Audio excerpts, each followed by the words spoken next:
Hello, and welcome to this corporate courses guide on the economics of selling. Now, in this video, I'm going to talk about the economics of selling in order to help you understand better how to sell to a customer and how to build rapport with a customer. So let's dive right into it and help understand what exactly I'm talking about. To kind of help us understand this metaphor of sort for economics of selling, I think we need to start by understanding other careers and how they relate to sales. So if we think about another career such as like a painter in art or a scientist, what exactly do they do? Well, if you break it down to the most basic levels, they're bringing some sort of value to the table that provides a means for a reason for somebody to exchange money. Maybe it's their employer, maybe it's a customer. So maybe the painter's selling to somebody because that painting offers value to the customer. And so when we think about sales, we need to think about this the same exact way. In art, where does the value come from? It comes from the artist's artistic ability. In sales, our value comes from our voice.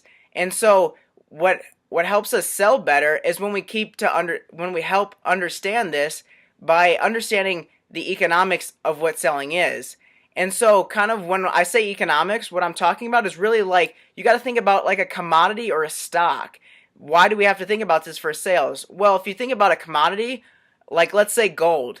What happens to gold when there's more supply in the market or more supply gets added to the market? Well, it drives down the price and it's worth less overall. Unless there's some sort of value or use for that extra gold, it's going to drive down the price and it's going to be worth less. So why don't we think about this when we're talking to a customer in sales? In sales, we need to be thinking about our voice as the commodity because that's your bread and butter. That's what makes the sale.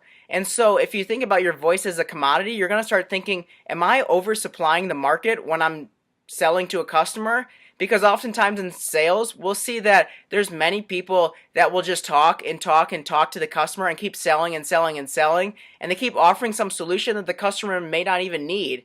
And the problem with this is that we're just not listening to the customer. When you listen to the customer, it can help you understand their needs and whether they're even a possible customer for you. They could be in the complete opposite market of what you're trying to sell, and if you would have listened first, you would have understood this and could have moved on to somebody else. But you could have also used this to, if let's say they were in your market and they are in your target market for your sell, then it would help you understand how to sell to that customer because you're listening to what their problems are and how you can better sell to them. So basically what you want to do when we think about the economics of selling is think exactly like I said, like a commodity. If you're going to keep talking and talking and talking and not offer the customer any value, you might as well go home because you're not going to sell the customer because they're going to tune you out and they're going to stop listening or they're going to stop trusting you because you're just going to keep talking and talking. One way we can see this is through the sell me this pen exercise. What happens when you give a novice in sales or in business, what happens when you give them a pen and say, sell me this pen? What often happens is the first thing that comes out is, this is the greatest, this is the best pen, all my friends use it, I use it all the time. They just keep talking and eventually it's so many claims and just random stuff coming out that doesn't mean anything, that doesn't offer any value to the customer that you're trying to sell it to, that it becomes worthless. And so we want to think of it, like I said, as a commodity.